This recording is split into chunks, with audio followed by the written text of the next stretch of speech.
Mata upu se fulutasi. Ua manu malo peo Israelu i le taua matupo kanana. Ua langona ia mea ia pino le tupo hasora. Una alua i leo lana feau ia o papa le tupo matona. Ma le tupo se marona. Ma le tupo akasafa.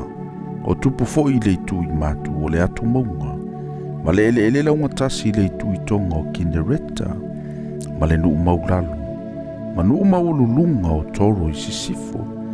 O sakana nai sa sae ma sisifo. O sa amori, ma sa heti. Ma sa perise, ma sa iepuse i le atu maunga. Ma sa hivi lalo heremone i le nuu o me sepa. Ono atu leo i latou, ma latou au uma fatasi ma i latou. O tangata i to tele, e peo leo neone i le matafanga o na tele. Ma solo fanua makariota e matua tele. Ua whapatopato ina i atupu uma, o latou ua i lea, ma tola wapi fatasi le vai o meroma, e taua i le taua ma Israelu. Ona whetala i maileo Iova i a Iosua. Aua i te fefe i ante i lantou. Aua anta e au. I le tu lal nei. O te tu ina tuai i lantou umailu mo Israelu o fasiotia. E te vae o vae o alantou solo fanua. Ma susunu alantou kariota i le afi. Ona o whaafua se i maile i ante i lantou o Iosua. Ma au umo le taua whaatasi maia. I le vai o meroma. Ona latou o sofa i lea i ate i latou.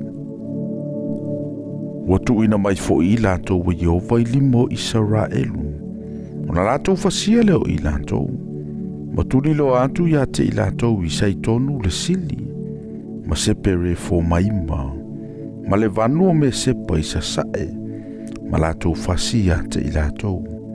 Wa le fato ina i latou se tasio i latou. Ua whaia fo i Iosua i ate i latou. E peona whetalai mai ai o Iova i ate ia. O ia vae ua o vae o latou solo fanua. Ma susuno o latou kariota i le afi. Ona po ia na toe fo i mai ai Iosua. Ma na ea hasora. O fasia fo i e ialo na tupu i le pelu. A wao hasora sa sili ia ana mua. I ia malo uma. Ua latou fasia i le pelu o tangata uma sa iai. Ua wha umatia. Ua le whaato ina se tasi ola. Ua wha muina fo i o hasora i le afi. Ua maua Iosua ai uma o ia tupu. O latou tupu uma. Ua fasia fo i o i latou i le pelu. Ua wha umatia i latou. E peiona poloa i mai ai o mosele au na Iosua.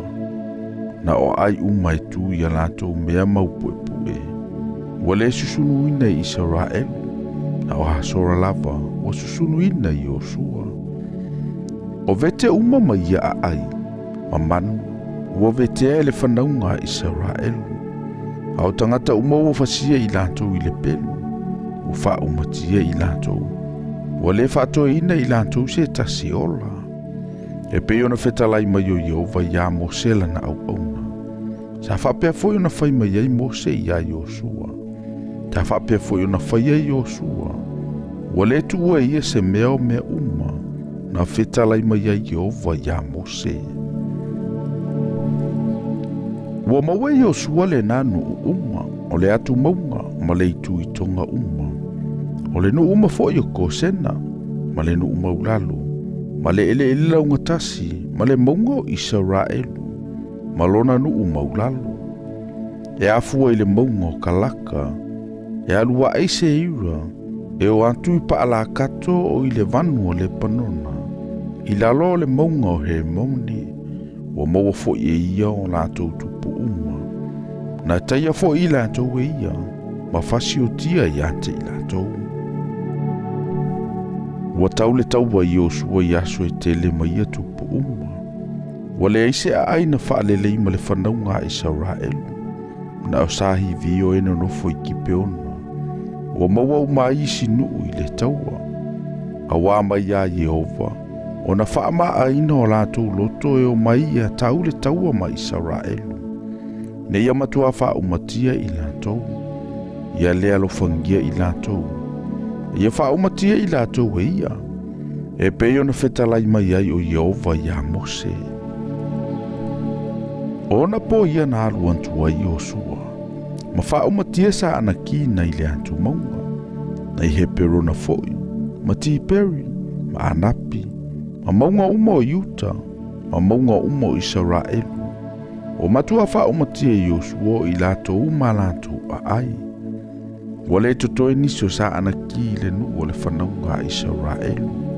Na okasa, makata, ma asetota na totoe ai. Wa maua Iosua le nu uma, e peo mea uma na whetalai mai ai Jehova ia Mose. Wa watu ai foi e Iosua e whai matofimo Israelu. E peo le vai ino i lātou i o lātou tu ainga. O na mapu ai lea o le nu i le taua.